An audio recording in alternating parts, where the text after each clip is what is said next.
paz, irmãos. Amém. Vamos abrir nossas Bíblias, o Salmo 78.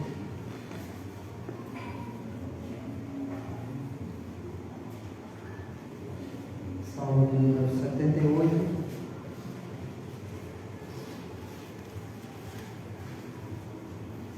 Nós vamos ler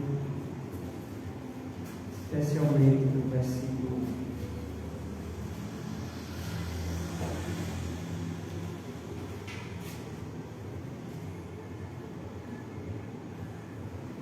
9,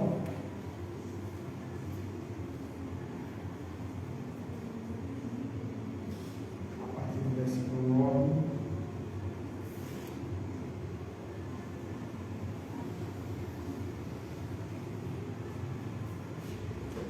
até o versículo 16.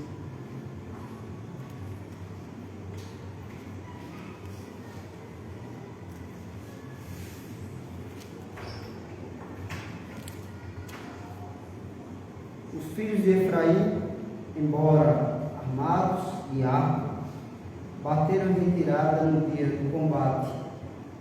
Não guardaram a aliança de Deus. Não quiseram andar na sua lei. Esqueceram-se das suas obras e das maravilhas que demonstraram. Prodígios fez na presença de seus pais na terra do Egito, no campo de Zoan.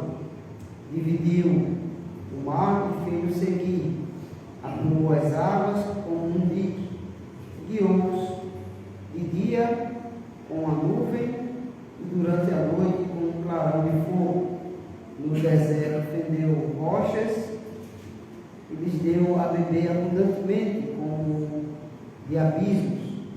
Da pedra fez brotar torrentes, fez manar água como rios.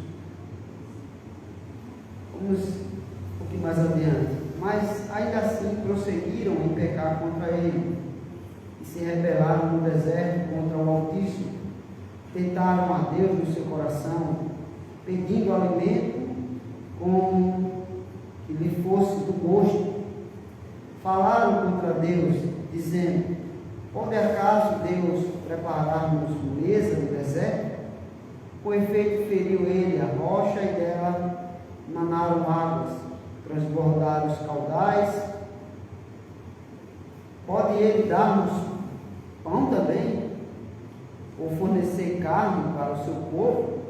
Ouvindo isto, o Senhor ficou indignado. Acendeu-se fogo contra Jacó, e também se levantou o seu furor contra Israel, porque não creram em Deus, nem confiaram na sua salvação.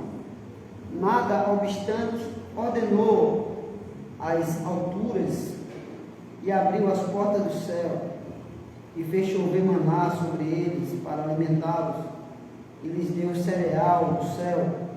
Comeu cada qual o pão dos anjos, enviou-lhes ele comida a fartar, fez soprar no céu o vento do oriente, e pelo seu poder conduziu o vento do sul.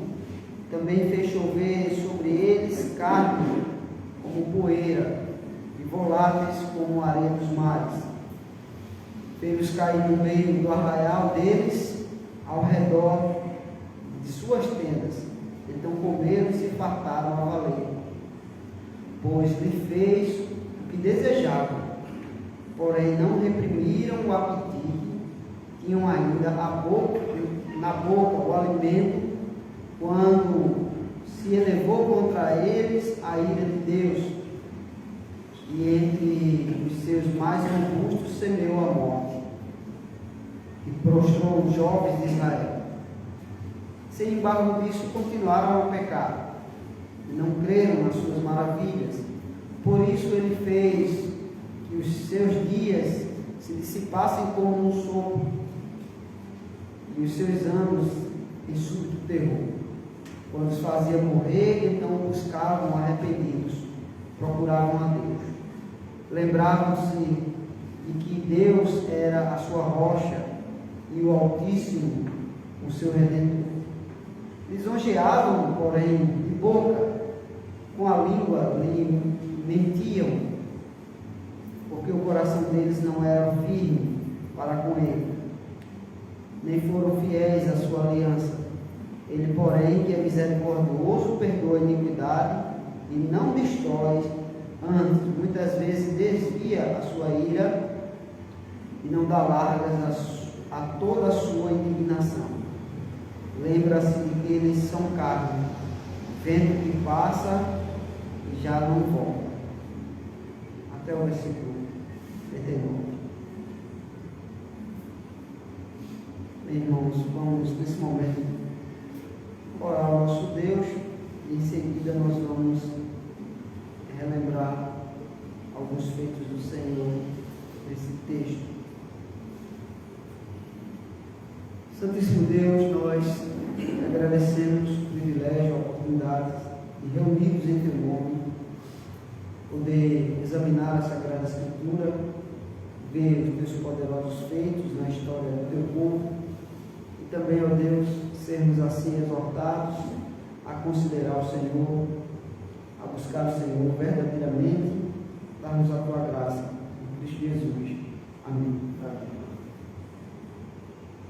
Meu irmão, Salmo 78, considerar com os irmãos a partir dos títulos dos Salmos e, se possível, ir avançando em alguns versículos, né?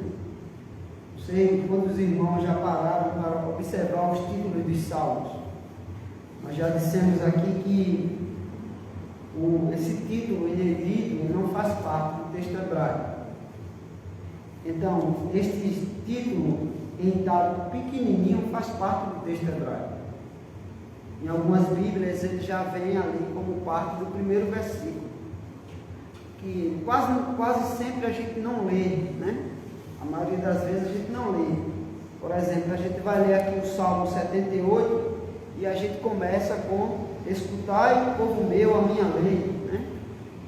E prestai ouvido às palavras da minha boca. Então, quase sempre a gente não dá atenção ao títulozinho em itálico, pequenininho aí abaixo do título em negrito. O título em negrito está em destaque, o título em itálico também é a forma de destacar, porém a fonte é menorzinha e quase passa despercebido. Mas você percebe que muitos salmos têm esse título. Por exemplo, aqui você vê um salmo didático de Asaf.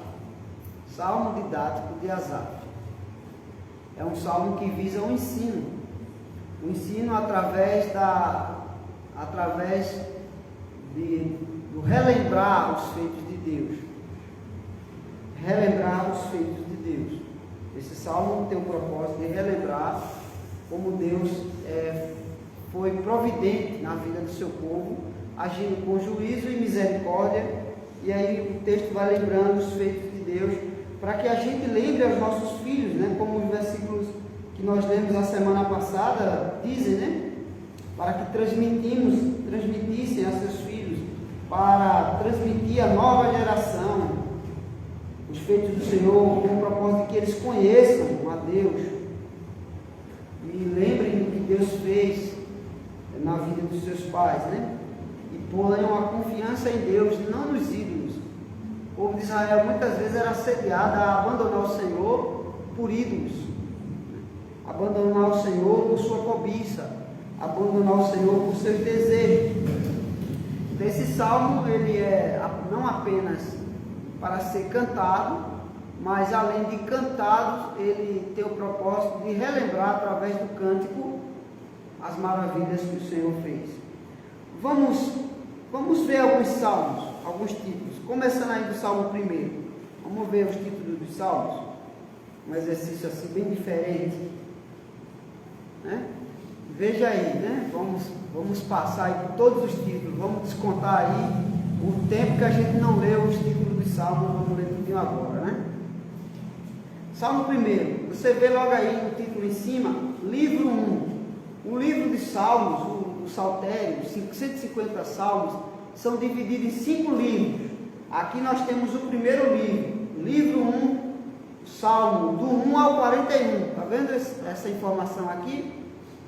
Livro 1, Salmo 1 ao 41. Então, o primeiro livro vai do Salmo 1 até o Salmo 41. O primeiro Salmo não tem título. Os Salmos, eles lembram a lei de Deus, né? E aqui eles vão lembrar a diferença do justo e do ímpio. O justo, ele medita na lei do Senhor, né? Depois fala do reinado do ungido de Deus. O conhecimento do mandamento, o conhecimento da lei de Deus conduz a Cristo. Paulo vai dizer isso, né? A lei serve de aio a Cristo, a lei conduz a Cristo. Por isso, depois do Salmo 1, que exalta a lei do Senhor, fala a lei que conduz a Cristo, conduz ao ungido do Senhor, né? Aí vem o terceiro Salmo, Salmo de confiança na adversidade. E aí o Salmo começa com um título pequenininho aí, ó, Salmo de Davi, quando fugia de Absalão, seu filho. Salmo de Davi, quando fugia de Absalão, seu filho. Então, até mesmo o descendente de Davi queria matar o seu pai, né? Salmo 4, Salmo de Davi ao mestre de canto, com instrumentos de cordas. Então, esse salmo dá indicação de que instrumento deveria ser cantado esse salmo. Salmo de Davi escreveu ao mestre de canto, alguém que era responsável pela música. Davi, ele organizou o livro de Salmos e ele designou famílias para ficarem responsáveis pelo canto. E quando ele escreveu essa música, provavelmente ele escreveu com harpa, e ele disse que essa música deveria ser cantada com instrumentos de corda. Então ele fez o salmo, e no salmo ele disse: este salmo deve ser cantado com instrumentos de corda. O Salmo 5, ao mestre de canto para flautas. Salmo de Davi. Veja que coisa, né? Um salmo é para cantar com instrumentos de corda, um salmo é para cantar com flautas. Então, no texto hebraico, há até sinais, indicações melódicas e alguns símbolos que até foram perdidos dos seus significados. São em torno de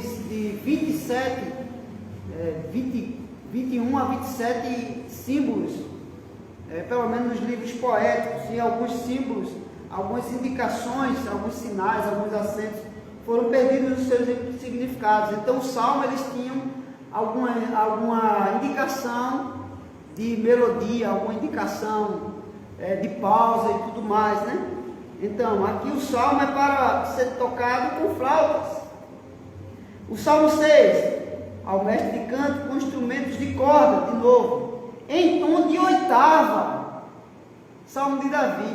Então diz em que tipo de instrumento deve tocar e qual o tom da nota. Veja que coisa. São informações riquíssimas, especialmente para quem é dedicado à música, né? O Salmo 7, cântico de Davi, entoado ao Senhor, com respeito às palavras de Cush, benjamita.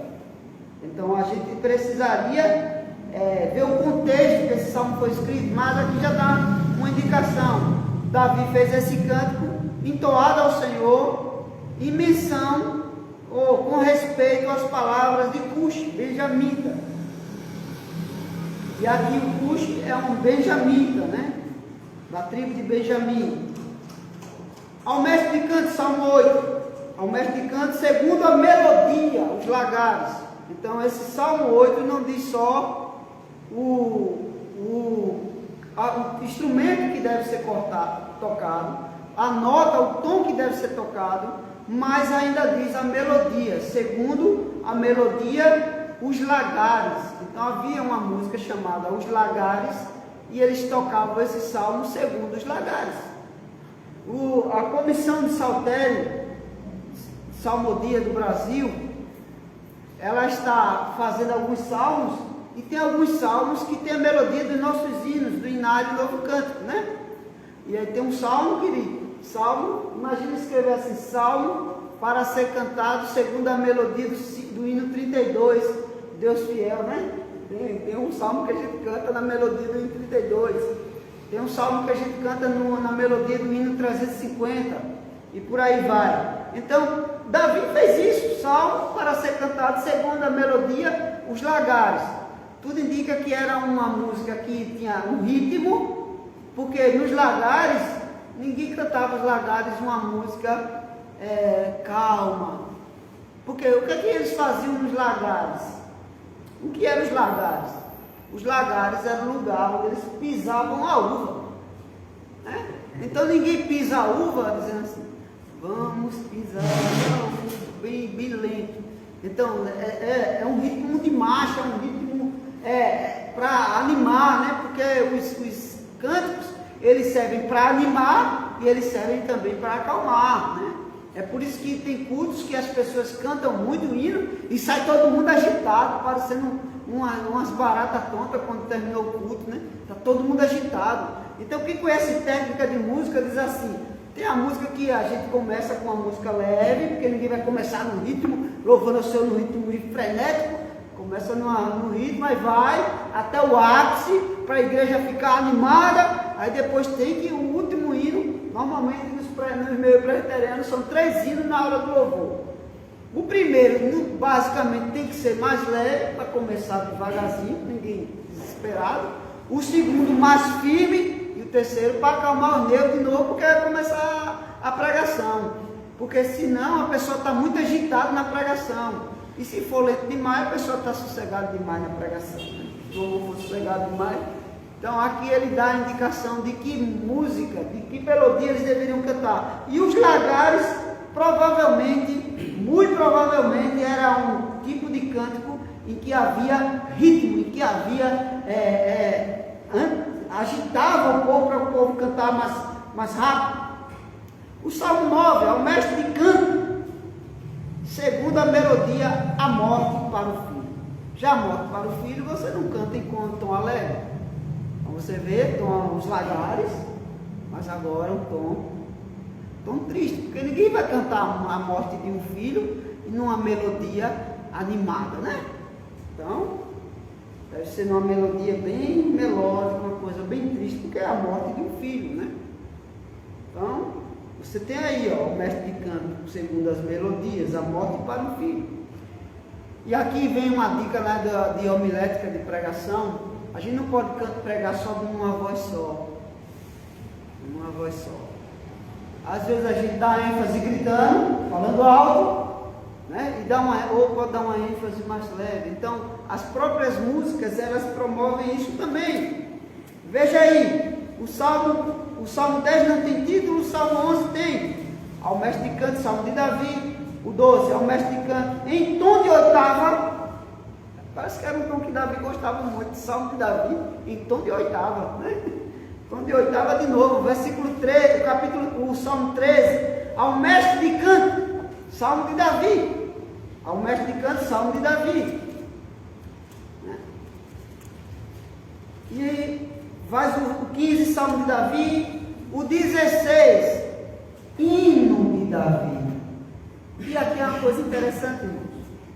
Porque tem gente que faz uma distinção tão assim, tão falaciosa, né?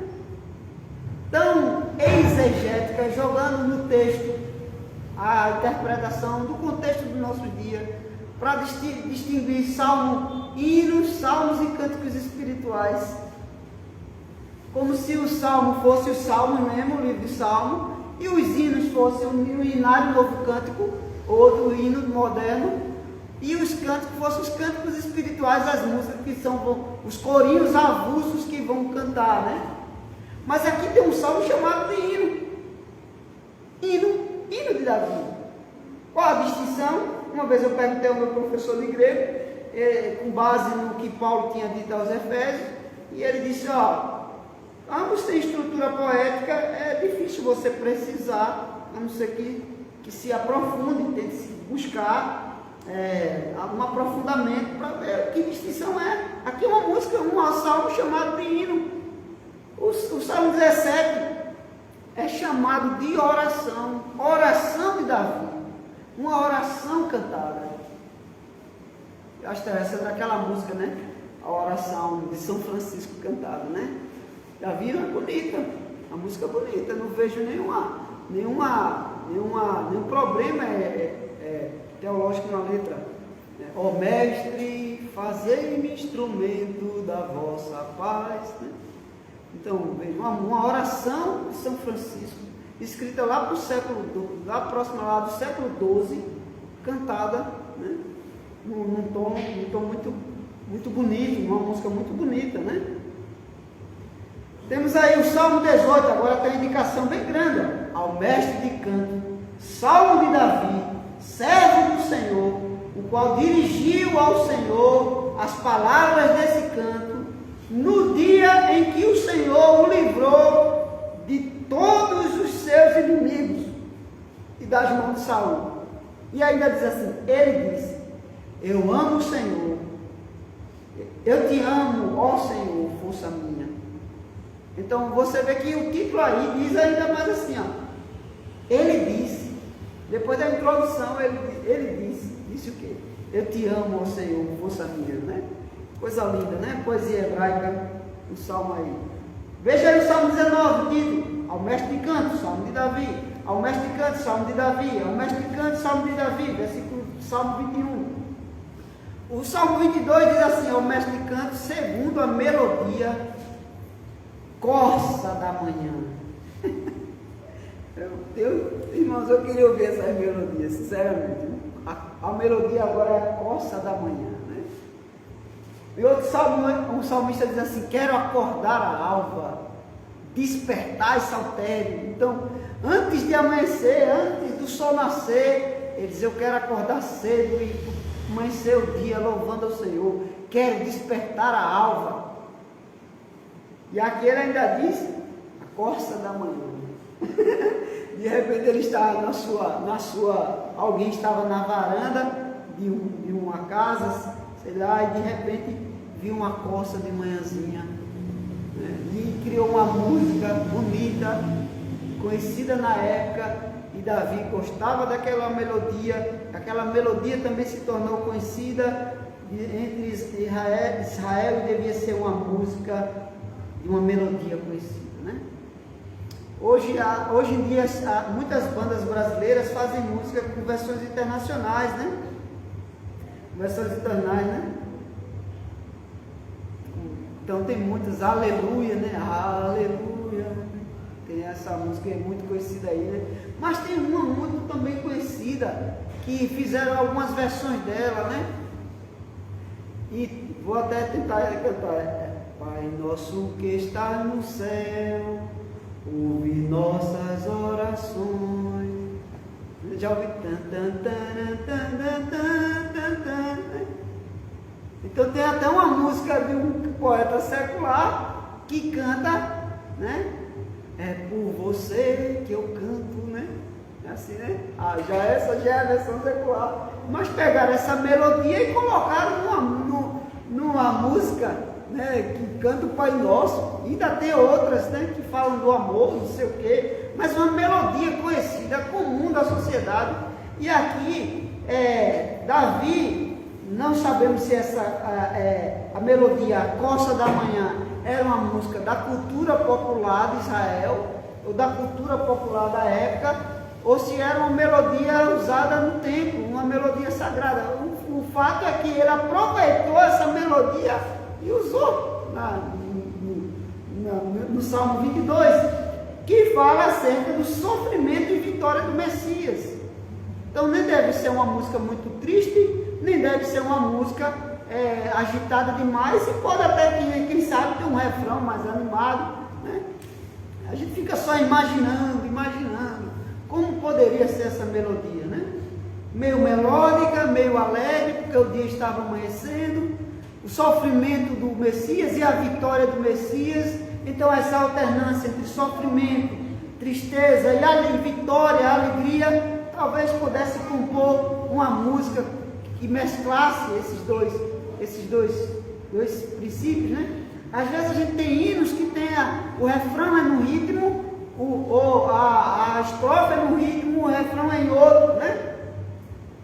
O Salmo 25 é interessante porque diz só de Davi. O Salmo é de Davi, pronto. O Salmo 26, de Davi, 27, 28, 29, já o 30 diz, Salmo de Davi, cântico da dedicação da casa. Cântico da dedicação da casa. Se era da casa do rei, se era da casa do Senhor, é um cântico de Davi, dedicado, né? Por isso que o estudo de cada salmo, a pregação de cada salmo vai dizer, o Salmo 31, ao mestre de cântico, Salmo de Davi, o 32, de Davi, Salmo didático, olha o 32, de Davi, Salmo didático. O 34, Salmo de Davi, quando se fingiu amalucado na presença de Abimeleque, e por eles ele foi expulso, e por esse expulso ele se foi. Interessante, irmão. Veja o contexto aqui. Salmo de Davi, quando se fingiu de amalucado na presença de Abimeleque, né? Quando ele fugia de Saul, ele se escondeu lá. E aí, oxe, nesse nome não era Davi, ele se fingiu de louco, colocou a cara na parede, ficou lambendo a parede e fazendo uns tons estranhos e fazendo de conta que estava espumando. E aí Abimeleque olhou assim, esse homem está louco, né? Será que não temos louco suficiente aqui? Eu não vou nem matar um louco, manda ele embora, né? E ele escapou, então ele fugiu dessas formas e depois fez uma música lembrando desse acontecimento, reconhecendo que esse momento não foi só um livramento de sua artimanha, mas foi um livramento de Deus, né? Um livramento de Deus. Ele reconhece que aquele livramento não foi fruto de sua artimanha, mas no fundo de um livramento de Deus, né? O Salmo 36, ao mestre de canto de Davi, servo do Senhor. 37, de Davi, Salmo de Davi. 38, Salmo de Davi, em memória. Salmo de Davi, em memória, né? Ou ele havia morrido, ou ele estava trazendo à memória alguma coisa. Se ele havia morrido, alguém colocou esse salmo, adicionou esse salmo no livro do Saltério, né? O 39, ao mestre de canto, Gedutum. Agora a gente sabe que é o mestre de canto. Até então ele só vinha dizendo, ao mestre de canto, ao mestre de canto, ao mestre de canto. E agora ele disse ao mestre de canto, Gedutum. Gedutum. Certo? Onde aparece esse Gedutum, né? De onde vem esse Gedutum? É no mesmo contexto que vai lembrar Asaf, vai lembrar outros. Vamos abrir as nossas Bíblias para ver o Gedutum, de onde vem, né? Abra aí sua Bíblia em 1 Crônica, capítulo 25. Né? Saindo um pouquinho aqui dos Salmos.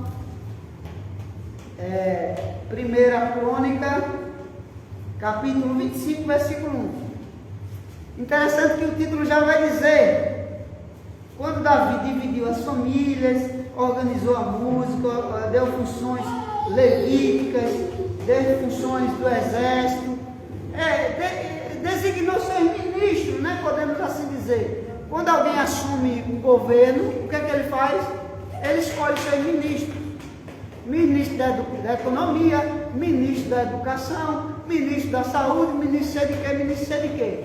Então Davi, ele designou seus generais, designou os sacerdotes que seriam os sumos sacerdotes, designou as famílias levíticas e designou também os cantores.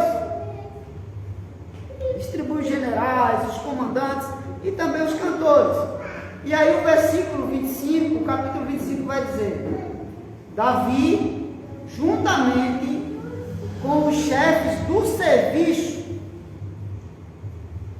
com os chefes do serviço.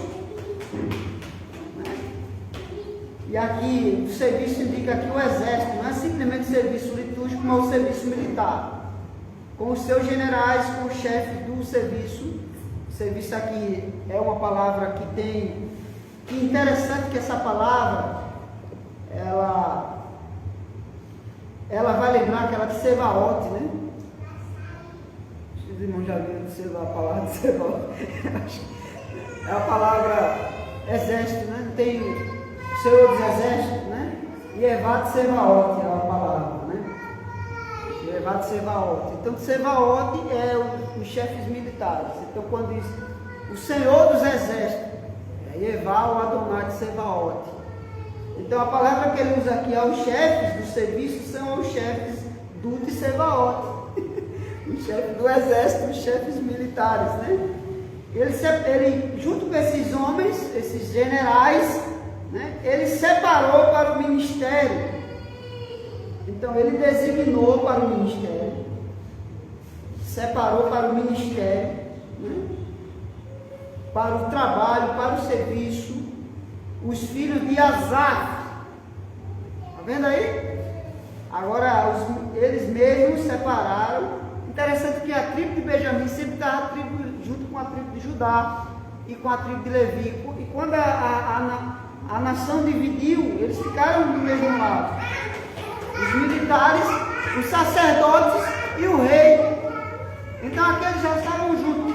Davi era o rei, os chefes do serviço de Sebaote eram os militares e os levitas, os sacerdotes. As 3 tribos que ficaram juntas, 2 contadas entre as 12 e uma separada para o serviço sacerdotal. Então, dentro dos levitas do serviço sacerdotal, a tribo separada para o serviço sacerdotal, foi designado alguns para o serviço da música, função dos cantores. Dentre eles estão os filhos de Asaf, que é o autor do Salmo 78, do Salmo didático 78. Então, os sacerdotes, eles exerciam o ensino junto com o levita. A música não tinha só a função de entretenimento. A música tinha uma função didática, uma função de ensino. Música ensina teologia. Música ensina doutrina. Então, esse negócio que faz uma música criticando teologia, isso é uma música antibíblica. Tem uma música por aí que critica teologia, mas exaltam o louvor. Louvor sem teologia, louvor sem doutrina. Então, os salmos eram usados como recurso de ensino. A gente vai ver, veja o que ele diz aí. Ele separou os filhos de Asaf, de Emã e de Jedutum. Aqui esse salmo foi escrito ao mestre, o Salmo 39, ao mestre de canto, Jedutum. Então, Jedutum e seus filhos, Asaf e seus filhos, eram responsáveis pela música, pelos louvores. Agora, é interessante que ele também, o texto vai dizer assim, eles separaram esses homens para cuidar da música, para ser o mestre de canto, para profetizarem com harpas. Não é interessante, irmão? Veja o que o texto diz. 1 Crônica 25, versículo 2, versículo 1 ainda. Ele separou Asaf e Jedutum para profetizarem com harpas. O que é profetizar com harpas, irmão? A palavra profecia hoje está muito perdida, né? No meio religioso, né? É sinônimo de adivinhação. Mas aqui, profecia, profetizar com harpa, significa especialmente ensinar os feitos do Senhor. Ensinar com harpas, ensinar com música, ensinar através dos louvores. É por isso que Paulo vai dizer, falemos uns aos outros com harpa, com música, com salmos, com hino, com cânticos espirituais. Falemos uns aos outros. Cantemos salmos. Lembremos das profecias do Senhor através dos salmos. Tanto é que muitos salmos aqui são messiânicos, apontam para o ministério de Cristo, para a obra de Cristo, para a morte, para a ressurreição, para o juízo das nações. Profetizar com harpas, anunciar os feitos do Senhor com harpas, alaúdes, né? E alaúde era um tipo de jarro ou um instrumento acústico, né? Símbolos, com símbolos, era semelhante aos sinos. E aí ele diz ainda no versículo 1, o rol dos encarregados nesse ministério foi os filhos de Asaf, Zacur, José, Metanias e Azarela, filhos de Asaf, sob a direção deste, que exercia o seu ministério debaixo das ordens do rei. Por isso que o rei escreve ao mestre de canto, fulano e tal. Quanto à família de Jedutum, os filhos de Gedalias, Zeri, Jesaías, Razabias e Matitias, 6, sob a direção de Jedutum. Jedutum era o mestre de canto, e os seus filhos, os instrumentistas, os cantores. Seu pai, que profetizava com harpas em ações de graças e louvores ao Senhor. E ele vai falar de mais outros, né? Família de Emã. Aí ele vai dizer outros. Vai lembrar lá também depois os outros responsáveis, né? Corá, Coré, eles vai ser lembrados mais adiante. Vai ser citados mais adiante. Tem uma lista enorme aqui, né? Várias famílias.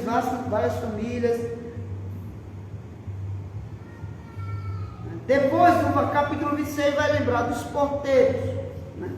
Os porteiros. Então ele designou cada área responsável pelos seus louvores. Salmo 39, ao mestre de canto, Jedutum, Salmo de Davi, né? Aí nós temos ao mestre de canto, Salmo de Davi, 42, 41, 42. Ao mestre de canto, 42, já é o início do segundo livro, veja aí o título. Livro 2, Salmo 42 a 72. Ao mestre de canto, Salmo de Davi, dos filhos de Coré. O 44, ao mestre de canto, dos filhos de Coré, Salmo didático. Então, o segundo livro, o primeiro livro menciona Jedutum, o segundo livro menciona Coré, ou às vezes, né? E aí vai também menciona outros, né? Ao mestre de canto, segunda melodia, os lírios, dos filhos de Coré, Salmo didático, cântico de amor, né? Cântico de amor. Então nós temos o Salmo 42, já não é simplesmente de Davi, é dos filhos de Coré. O Salmo 44, filho de Coré. O Salmo 45, os filhos de Coré. O Salmo 46, ao mestre de canto, dos filhos de Coré, em voz de soprano, cântico. Esse salmo é chamado de cântico. Então tem salmo chamado de hino, tem salmo chamado de cântico, e tem salmo chamado de salmo, e tem salmo chamado de oração, e ainda no final tem salmos chamados de louvores. Agora é os filhos de Coré. O 47 é o mestre de canto, Salmo dos filhos de Coré. O 48, Salmo dos filhos de Coré. O 49, Salmo dos filhos de Coré. E o 50, Salmo de Asaf. E aí vem o Salmo 51, ao mestre de canto, Salmo de Davi, quando o profeta Natan veio ter com ele depois de haver ele possuído Betseba.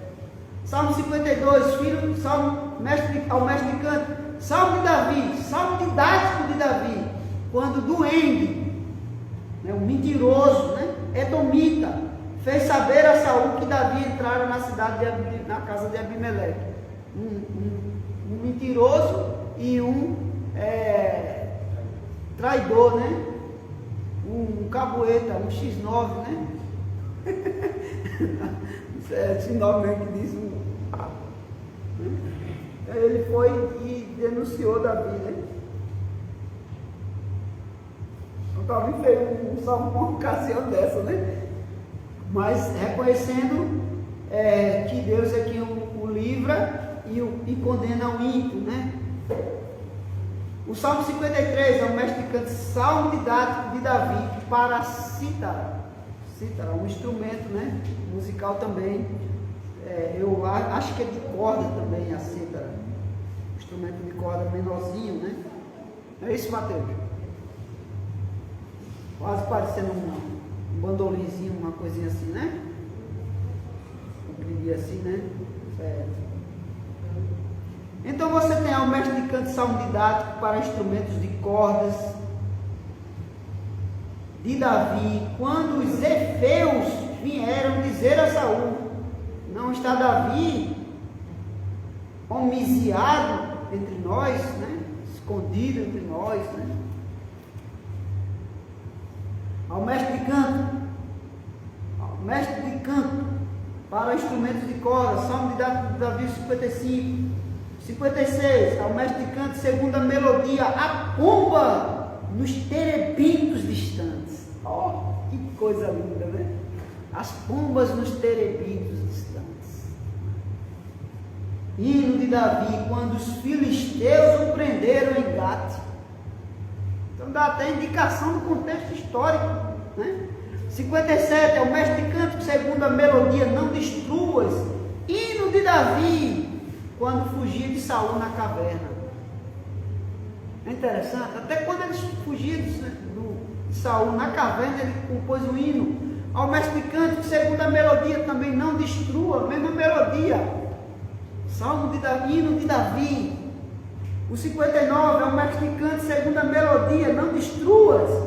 Hino de Davi, quando Saul mandou que lhe sitiassem a casa para o matar. O 60, ao mestre de canto, segunda melodia, os lírios do testemunho. A gente viu que tem lá os lírios e agora tem a melodia, os lírios dos testemunhos. Hino de Davi para ensinar. Para ensinar. Sinônimo didático, né? Quando lutou contra os sírios da Mesopotâmia e os sírios de Zobá. E quando Joabe, regressando, derrotou de Edom 12.000 homens no vale de do Sal. 61, ao mestre de canto com instrumentos de cordas de Davi. 62, ao mestre de canto, segunda melodia de Jedutum de Davi. Salmo de Davi, 63, buscando o Senhor, quando no deserto de Judá. O 64 de Davi, 65 de Davi, cântico, 66 de Davi, 67 de instrumentos de corda. Podia selecionar por grupos, né? E por aí, mais adiante. O 69, de novo, segunda melodia, os lírios, o Salmo de Davi. O 70, ao mestre de cântico de Davi em memória. O 72, Salmo de Salomão. Salmo de Salomão. O filho de Davi também escreveu Salmo, né? E aí o 73 começa o livro terceiro. Veja aí, Salmo de Asaf. 74, Salmo didático de Asaf. O 75, ao mestre de canto, segunda melodia, não destrua. Salmo de Asaf, cântico. Então, Davi usou a melodia, não destruas. Asaf também usou a melodia, não destrua, né? Salmo de Asaf, 76, com instrumento de corda, Salmo de Asaf. Ao mestre de canto, Jedutum, Salmo de Asaf. Então o mestre de canto me mandava para o outro mestre de canto, ao mestre de canto, Salmo de Asaf, para o mestre de canto, Jedutum. E aí chegamos no Salmo 78. Até aqui tá bom, nós não vamos até os 150, né? Mas até aqui, ó, Salmo didático de Asaf. né? O salmo didático para o ensino do povo de Deus, relembrar os feitos do Senhor.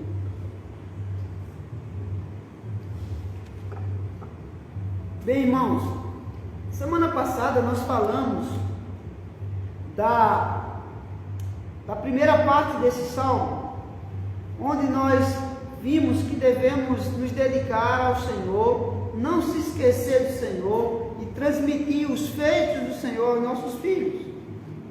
Isso pode ser através do canto, hinos clássicos, na devoção familiar, isso através dos salmos que eles devem aprender a cantar e lembrar dos feitos do Senhor, como os salmos didáticos, como recurso de profecia, de pregação, de ensino. Viram que tem até um salmo, além de dizer salmo didático, que já está dizendo, salmo para o ensino, tem um que enfatiza dizer, salmo para ensinar. Então uma música não é só uma expressão de alegria, uma expressão de louvor, de alegria, para festividades, ações de graças. O salmo ensina, o cântico ensina acerca, por isso nós temos hinos mais tristes, hinos sobre oração, a devoção em oração, hinos sobre santificação, hinos parecendo mais triste, sem sofrimento que causei, ó Deus, se é o meu exemplo, né? Então, para a devoção familiar, e no canto e no culto ao Senhor, especialmente os salmos, que é o inário do Espírito Santo, o inário inspirado, inerrante, autoritativo, que supre a igreja com os louvores do Senhor. Ah, mas o salmo não fala de Cristo. Oh, miserável, tu nunca leu o salmo messiânico, não? Tem um livro do Palmer Robson que mostra o ministério de Cristo em todo o livro de Salmo. Em todo o livro de Salmo. Agora é preciso cantar com entendimento. É preciso cantar com entendimento. Com entendimento cristocêntrico, né? Quando os apóstolos, você vê tão claramente isso no Novo Testamento, que quando os apóstolos estavam falando do ministério de Cristo, o que é que eles diziam? Como disse Davi, salmo tal. Então os salmos também continham profecias, não é apenas um gênero literário, poético, de poesia, mas um gênero literário que inclui o gênero profecia, na estrutura poética. E tem profecias que têm estrutura poética. Então, devemos ensinar aos nossos filhos, cantar os louvores do Senhor, louvar ao nosso Deus pelos seus poderosos feitos. Isso é instrução pactual, isso é instrução da aliança. E não atentar para isso é permitir que nossos filhos e nossos netos se esqueçam do Senhor, como o povo de Israel que não ensinou seus filhos, e eles se esqueceram do Senhor, uma geração e outra geração esqueceram do Senhor, abandonaram o Senhor e se entregaram à idolatria. E aí nós vimos que era uma geração que a gente deve ensinar aos nossos filhos para que eles não sejam uma geração obstinada como foram o povo de Israel. Em muitas ocasiões, como estão mencionadas nesse texto, o Senhor abençoou eles até no deserto, e eles abandonaram o Senhor porque o seu coração não era firme. E eles começam com um exemplo. Eles pegam o versículo 8, no versículo 8 nós vemos aí Salmo 78, devemos ensinar aos nossos filhos, o versículo 7 já diz que nós devemos, e 6 já diz que nós devemos transmitir aos nossos filhos, para que eles possam pôr sua confiança em Deus e não se esqueçam dos seus feitos. O versículo 7 vai dizer isso, mas observem os seus mandamentos. O versículo 8 diz que eles observem os mandamentos E não sejam como seus pais no deserto, geração rebelde, obstinada e insistente no erro. Uma geração de coração inconstante, de coração que não é firme. E aí nós temos aí o primeiro exemplo de um que vai ilustrar essa verdade, né? O Salmo 9 vai dizer, o versículo 9 vai dizer: os filhos de Efraim, embora armados de arco, bateram em retirada no dia do combate. Os filhos de Efraim, embora armados de arcos, bateram em retirada no dia do combate. Então, essa referência aqui, ela é difícil da gente encontrar na Escritura. É provável que seja uma menção a alguns eventos do Antigo Testamento, pelo menos dois. O primeiro diz respeito ao período dos juízes.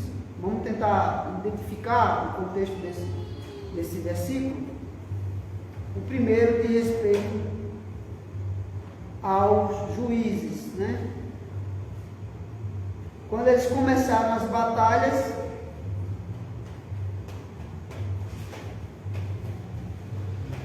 nós vamos ter aí um momento em que Efraim, no capítulo 1, versículo 29 dos Juízes, no momento em que Efraim, que deveria cumprir sua parte nas guerras, não expulsou os cananeus, mas continuaram com ele em Gezer. Então nós temos aqui, Manassés também fez isso. Manassés e Efraim são os dois filhos de José, né? Manassés e Efraim são os dois filhos de José que viveram no deserto, ou que nasceram e cresceram no Egito, e recebem a bênção que foi dada a José, dobrada sobre Manassés e Efraim. Veja o versículo 27 do capítulo 1. Manassés não expulsou os habitantes de Bet-Sean, né? E depois vai dizer que os cananeus lograram permanecer na terra. O finalzinho do versículo 27. Eles se dispuseram a permanecer, se comprometeram em permanecer na terra, concordando em viver em paz com eles. E aí Manassés concordou com isso, e o seu irmão, sua tribo irmã, também. Versículo 28. Quando, porém, Israel se tornou mais forte, sujeitou os cananeus a trabalhos forçados e não os expulsou de todos. Então, Israel, através de Manassés, resolveu colocar os cananeus como os trabalhos forçados, né? E aí Efraim não expulsou os cananeus também e habitou com eles juntamente, né? E Zebulon também fez com que os cananeus ficassem com trabalhos forçados, né? Todas essas tribos aqui, irmãos, elas vão ser tribos que, quando se rebelam contra Israel, elas ficam juntas. E a outra referência é quando o rei, 1 Reis, capítulo 25, vamos ver aí, 1 Reis, capítulo 25,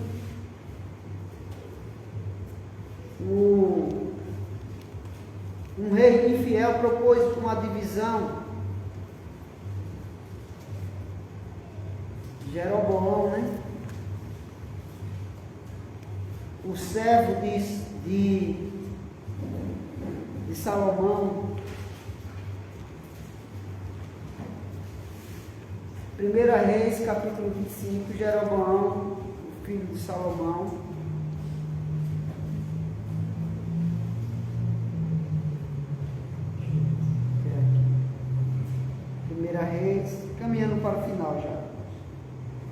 1 Reis, capítulo 25. Aliás, 1 Reis, capítulo 12, né? Versículo 25. Fala da idolatria de Jeroboão. Jeroboão edificou em Siquém, na região montanhosa de Efraim, uma casa, né? E passou a residir ali. Dali edificou Penuel. Disse Jeroboão consigo: agora tornará o rei para a casa de Davi. Se o povo subir para fazer sacrifícios na casa do Senhor, em Jerusalém, o coração deles se voltará a seu Senhor, a Jeroboão, a Roboão, rei de Judá, e me matarão e tornarão a ele, ao rei de Judá. Ou seja, Jeroboão tinha consciência que estava usurpando o trono de Salomão, que pertencia a Roboão, seu filho. E Efraim ficava na divisória de Benjamim, que ficava na divisória de Judá, que vai ser a região de Judá. E aí ele edificou uma casa fora dos domínios da região do rei, em Efraim, e disse: agora o povo de Deus vai voltar para o rei. Quando eles forem adorar o Senhor, eles vão se unir com o rei e vão me matar. Então o que é que eu vou fazer? O que é que ele pretendeu fazer então?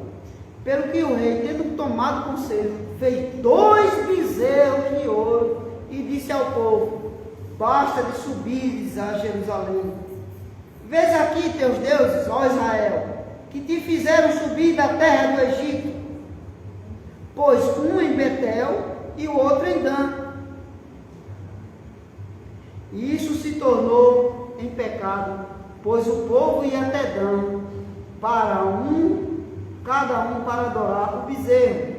Jeroboão fez também santuários nos altos da idolatria, né? E dentre o povo constituiu sacerdotes que não eram dos filhos de Levi. Fez uma festa no 8º dia do 15º mês, igual à festa que se fazia em Judá, e sacrificou no altar. Semelhantemente fez em Betel. Ele fez igual Saul, ele sacrificou. Ele mesmo sacrificou. Ele fez os sacerdotes sacrificar aos ídolos. Ele fez 2 bezerros de ouro. Sabendo da história de que o povo fez com o bezerro de ouro no deserto, ele fez 2. Colocou um em Betel e outro em Judá, para que o povo não precisasse ir adorar o Senhor, ficasse adorando ali mesmo na idolatria. Não precisa ir à casa do Senhor. Vamos adorar aqui mesmo.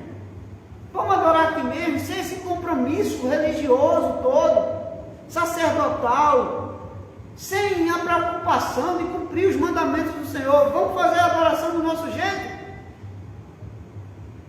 Isso dentro do território de Efraim.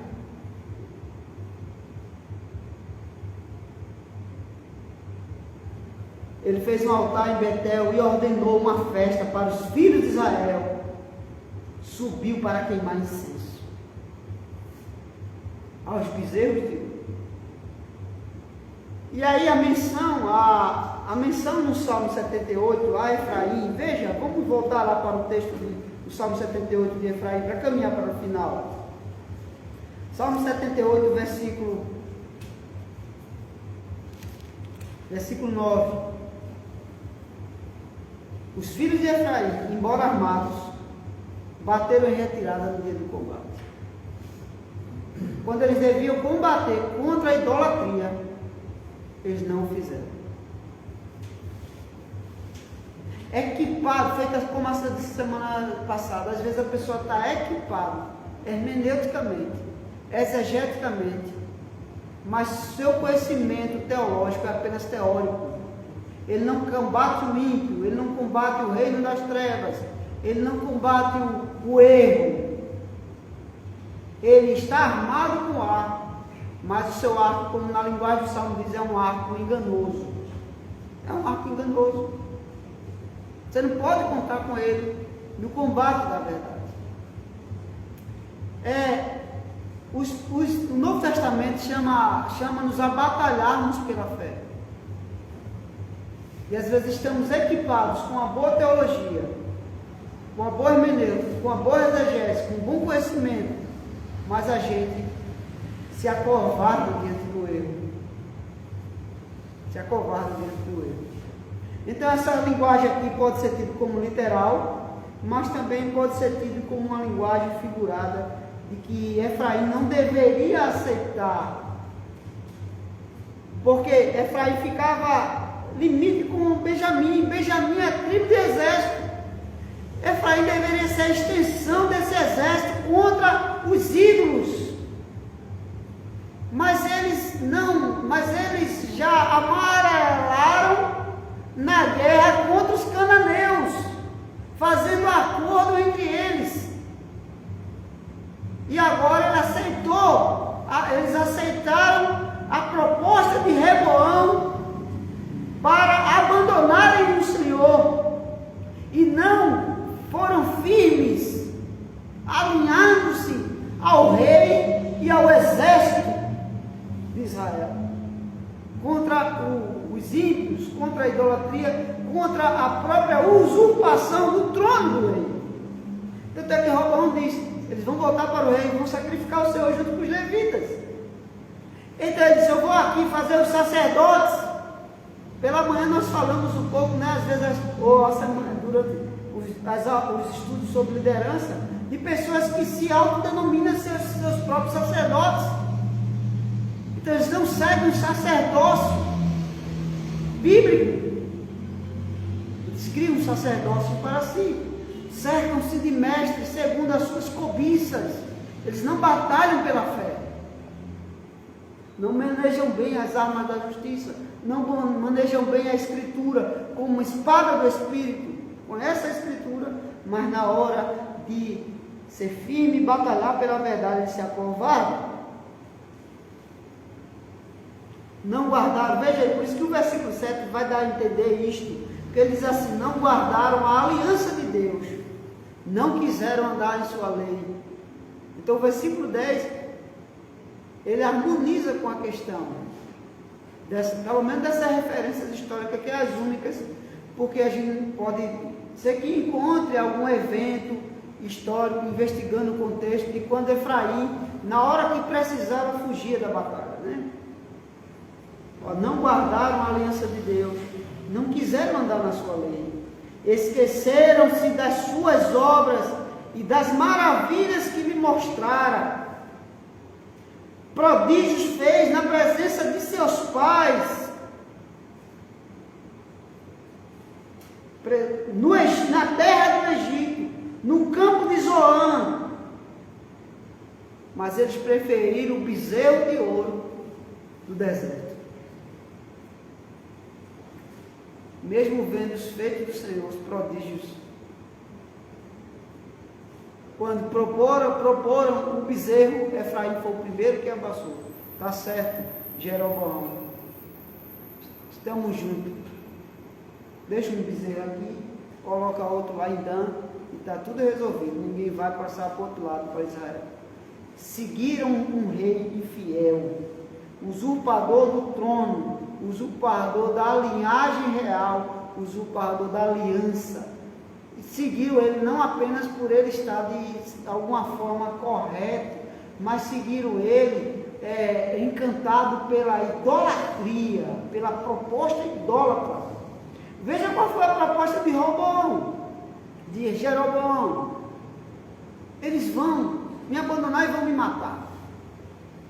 Então, o que é que eu vou fazer para eles não fazerem isso? Vamos propôs, primeira medida do seu governo, idolatria. Idolatria. Ele ofereceu ao povo idolatria, em troca da fidelidade do povo ao seu reino. É assim que o falso mestre faz. Ele promete a você adorar um falso Deus, adorar a Deus como você quiser.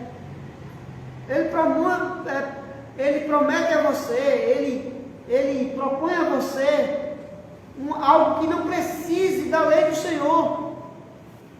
Ele propõe a você algo que não esteja preso às ordenanças de Deus.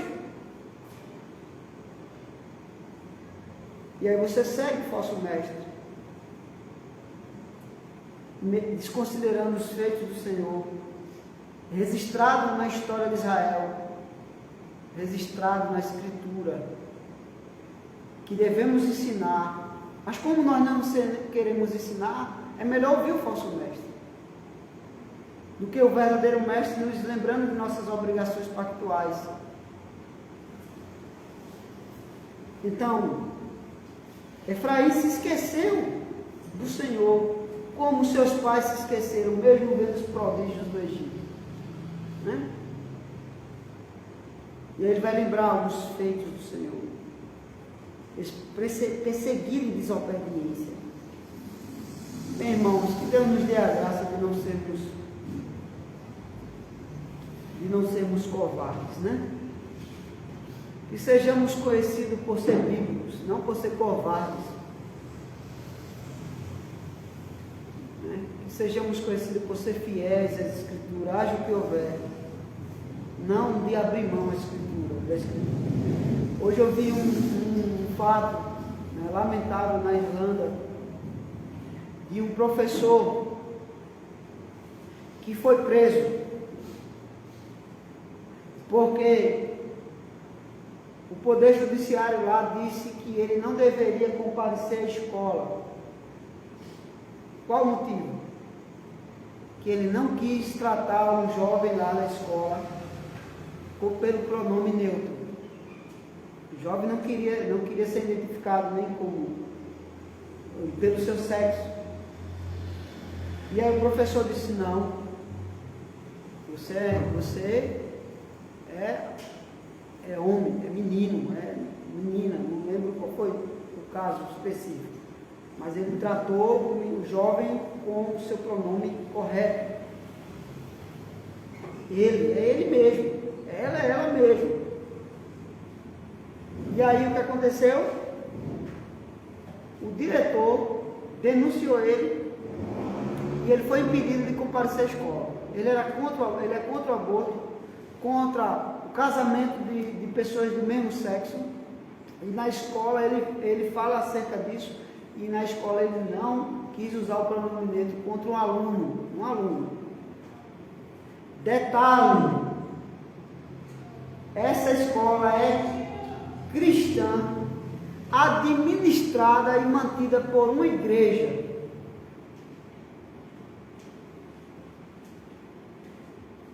E o seu diretor, o diretor foi quem denunciou ele, e os seus colegas de trabalho, os professores dessa escola cristã, foram tudo favoráveis ao diretor. E aí ele descumpriu a decisão judicial e compareceu à escola e foi preso. Ligaram para a polícia e levaram ele preso. E sabe o que disseram mais? Acusaram ele de sustentar esses padrões. Ele disse assim: eu não vou abrir mão de minhas convicções cristãs. E sabe qual é a acusação dessas convicções cristãs? Má conduta. Má conduta de não respeitar a posição e o querer da pessoa. Má conduta. Ele teve uma má conduta por ser cristão. Ou seja, o ser cristão era uma má conduta.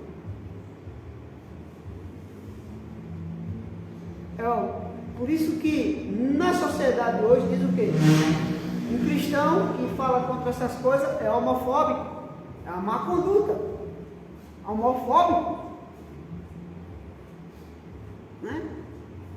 Então, posições cristãs agora é visto na sociedade como uma má conduta.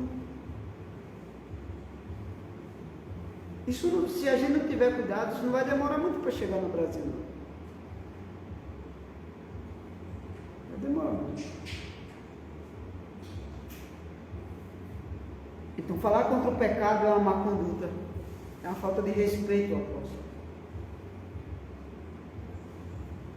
Então, que Deus nos dê a graça, irmão, de sermos bíblicos e não nos acovardarmos perante o dever que temos de testemunhar da verdade. Que o nosso arco não seja enganoso, que a nossa espada sirva para defender o oprimido, mas não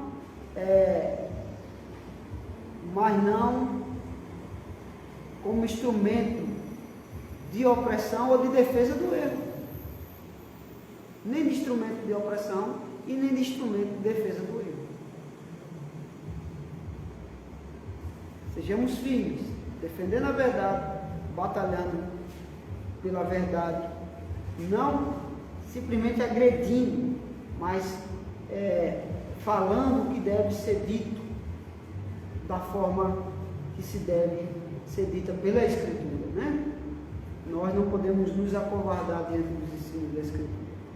Seja combatendo o herege, seja combatendo o erro, o pecado da sociedade, seja o que for, sejamos bíblicos e conhecidos por ser bíblicos, não por ser covardes, não por ser pessoas que conhecem bem a Escritura, mas são incoerentes. Conhecendo a Escritura, mesmo conhecendo a Escritura, vendo os feitos de Deus, era uma geração contraditória. É o que os versículos anteriores vão dizer, né? Era uma geração contradizente. Os versículos anteriores vão dizer isto. Geração obstinada e inconstante e contradizente. Tem a teoria do que é correto, mas a vida contradiz o que é correto. Conhece a verdade, mas é rebelde. Conhece a verdade, mas é obstinado no erro. Conhece a verdade, mas é inconstante. Conhece a verdade, mas não defende a verdade quando precisa ser. Quando precisa dar o seu fruto na estação apropriada. Que Deus nos dê a graça, irmãos, de sermos fiéis ao nosso Deus, porque o mundo avança mais e mais contra a Escritura, contra o reino de Deus e contra a verdade.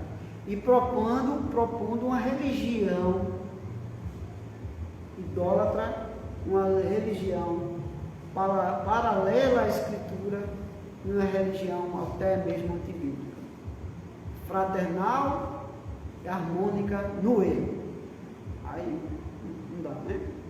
Que Deus tenha piedade de nós, de sua igreja, neste mundo. Amém.